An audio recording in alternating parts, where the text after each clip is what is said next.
Gracias, presidente. No comprendo el voto de la oposición en esta oportunidad, presidente.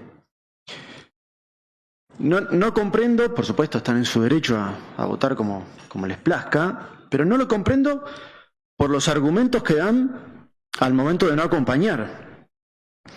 Los argumentos son, por ejemplo, que los gobiernos justicialistas de la provincia de La Pampa, en todo el proceso, digamos, de continuidad, no han reclamado, en este caso hablan del déficit previsional, pero mencionan como un oportunismo en el momento de reclamar ante el Estado Nacional de acuerdo al signo político.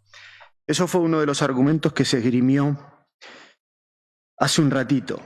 Bueno, ayer el ministro dio dos ejemplos, ¿no? El reclamo judicial del exgobernador Marín por la promoción industrial al gobierno de Menem, del mismo partido político, el reclamo del gobernador Berna por el 1.9 de la AFIP al gobierno peronista. Puedo agregarle el reclamo del gobernador Jorge por el conflicto histórico que tenemos en el Atuel al gobierno de Cristina. Por lo tanto, hay ejemplos sobrados de que los gobiernos provinciales justicialistas, en el momento de defender los intereses de la provincia de La Pampa, no miran en relación a la identidad política. Vamos al déficit previsional. El miembro informante de nuestro bloque fue muy claro en su segunda introducción al tema en relación a cuál fue el comportamiento del pago del déficit previsional fundamentalmente en los últimos 4 años. Mencionó cuáles fueron las razones. Se habla en esta oportunidad se habla del déficit del 9 al 14. En la gestión anterior, la composición de la Cámara, tuvimos que aprobar convenios que venían en razón de pagos de déficit anteriores. Es cierto, no hubo un reclamo judicial del gobernador Jorge por el déficit previsional del 9 al 14, lo que no significa que no haya reclamado en términos institucionales o políticos. Pero sí hay un dato que no sé si mencionó ayer el ministro, pero lo recuerdo de los debates anteriores, que la exigencia en ese momento era de armonizar las cajas. Exigencia que la provincia de La Pampa no accede. Y también traigo aparejado el argumento por el cual La Pampa no transfirió su caja, con lo cual es muy cuidadoso de sus cajas previsionales, por lo tanto tampoco permite armonizar, porque significaría, por ejemplo, perder el 82% móvil. Quiero mencionar también, en relación a los argumentos y complementarlos, en el año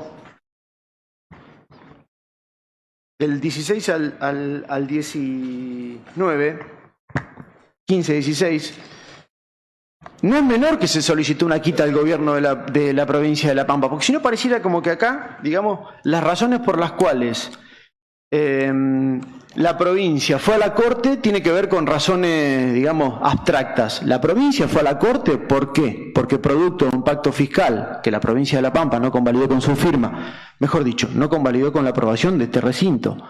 En ese pacto fiscal significaba una quita que, como bien menciona el diputado Robledo, era del 40% de los haberes. Por lo tanto, se fue a la Corte por estas razones, digamos, por no querer armonizar las cajas y, por otro lado, porque significaba un perjuicio en relación a nuestro patrimonio, en este caso previsional. Y en relación a lo que planteaba el diputado Bon, que este convenio significa una quita, que lo que hay que recordar es que el fallo, justamente, la Corte fue la que interpreta que los intereses son a partir del 17. Es cierto que en la provincia de La Pampa reclaman el 17 por un valor mayor a los 2.200 millones de pesos. Es más, creo que son casi 1.000 millones de pesos más el reclamo.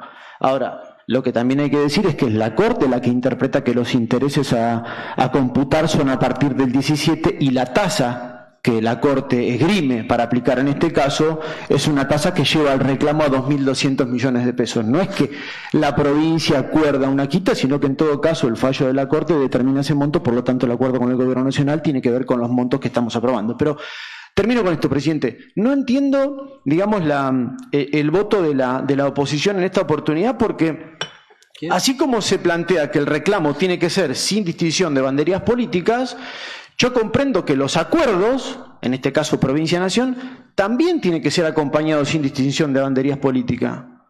Digamos, para que se entienda claramente, son 2.200 millones de pesos una deuda histórica del 9 al 14 que la provincia de La Pampa va a tener.